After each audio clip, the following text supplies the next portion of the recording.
청취자 여러분 반갑습니다. 직장인 공감 채널 커리어 파토스입니다. 직장 생활을 하다 보면 누구나 한 번쯤 의문을 갖게 되는 순간이 있습니다. 똑같이 과중한 업무에 시달리고 상사에게 질책을 들어도 퇴근길에 웃으며 동료들과 맥주 한 잔을 즐기는 사람이 있는가 하면 연봉이 오르고 승진을 해도 늘 마음 한구석에 불안과 걱정을 끼고 사는 사람이 있습니다. 우리는 보통 이런 차이를 개인의 의지나 긍정적인 마인드셋의 차이로 돌리곤 합니다. 하지만 영국 생물심리학의 거장이자 성격 심리학의 대가인 데니얼 네틀은 전혀 다른 답을 내놓습니다. 우리가 느끼는 행복과 삶의 만족도는 노력의 결과라기보다 유전적으로 설계된 기본값에 가깝다는 것입니다. 데니얼 네틀은 저서 행복의 심리학에서 행복이 지능이나 키처럼 유전되는 기질의 영역임을 강조합니다. 그는 태어나자마자 떨어져 산 일란성 쌍둥이 연구를 그 근거로 제시합니다.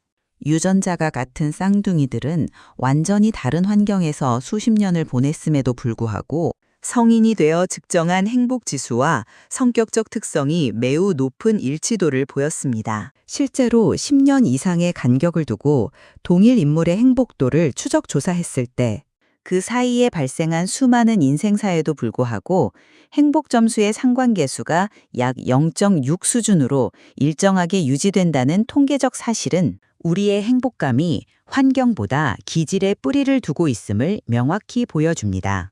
네틀은 인간의 기질을 크게 두 가지 캐릭터로 나누어 설명합니다. 바로 신경증이 높은 근심맨과 외향성이 높은 열정맨입니다. 이들의 차이는 단순히 성격의 좋고 나쁨이 아니라 수만 년 전 우리 조상들이 야생에서 생존하기 위해 선택했던 전략에서 기인합니다. 신경증 수치가 높은 이들은 원시시대의 숲을 속의 아주 작은 움직임에도 포식자의 위협을 감지하고 누구보다 먼저 몸을 피했던 예민한 파수꾼들의 후예입니다. 직장에서 사소한 실수에도 밤잠을 설친다면 그것은 당신 안에 흐르는 조상의 방어 기제가 여전히 강력하게 작동하고 있다는 증거입니다. 특히 조직 내에서 이러한 기질은 단순한 불안을 넘어 리스크를 사전에 차단하고 결과물의 완성도를 높이는 뛰어난 품질 관리자의 역량으로 승화되기도 합니다. 반면 외향성이 높은 열정맨들은 새로운 영토를 개척하고 부족 간의 교류를 주도했던 과감한 탐험가의 기질을 물려받았습니다. 이들은 뇌의 보상 시스템이 매우 활발하게 설계되어 있어 같은 긍정적 사건을 겪어도 뇌가 지급하는 즐거움의 보상이 훨씬 큽니다. 외향적인 동료가 늘 활기차 보이는 이유는 그의 뇌가 보상에 더 민감하게 반응하도록 유전적 기본값이 높게 설정되어 있기 때문입니다. 이들은 새로운 프로젝트에 도전하거나 대인관계를 확장할 때 최고의 성과를 냅니다.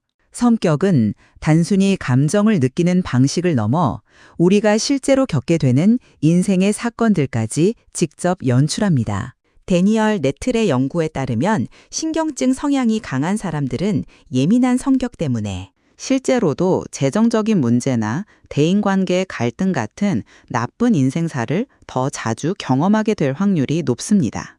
반면 외향적인 사람들은 스스로를 보상이 있는 환경에 지속적으로 노출시켜 더 많은 행복한 순간을 쟁취합니다. 하지만 외향성의 산만함이 장기적으로는 가정이나 조직의 안정성을 해칠 수 있다는 점을 고려하면 진화는 어느 한쪽 성격만을 정답으로 선택하지 않았음을 알 수 있습니다. 그렇다면 우리는 이 정해진 설계도 앞에서 무력해질 수밖에 없는 것일까요? 결코 그렇지 않습니다. 자신의 기질을 정확히 이해한다면 그에 맞는 최적의 관리 전략을 세울 수 있습니다. 신경증이 높은 직장인이라면 억지로 긍정적인 생각을 하려 애쓰기보다 업무 환경에서 스트레스 요인을 사전에 제거하고 정서적 안전함을 확보하는 데 집중해야 합니다. 반대로 외향성이 높은 이들은 반복적인 루틴에서 오는 무료함을 경계하고 스스로에게 새로운 자극과 보상을 주는 환경을 설계해야 합니다. 오늘부터 옆자리 동료의 밝은 에너지를 부러워하며 스스로를 탓하지 마세요. 내가 지금 조금 더 예민하고 불안하다면 그것은 내가 나약해서가 아니라 내 안에 있는 예민한 파수꾼이 나를 보호하기 위해 충실히 일하고 있다는 신호인 것입니다. 데니얼 네틀의 통찰처럼 정답인 성격은 존재하지 않습니다. 다만 각기 다른 환경에서 살아남기 위해 진화가 남겨준 서로 다른 생존 방정식이 있을 뿐입니다. 자신의 행복 기본값을 수용하고 그 설계도 안에서 자신만의 고유한 만족을 찾아가는 것이야말로 직장인으로서 도달할 수 있는 가장 성숙한 삶의 태도일 것입니다.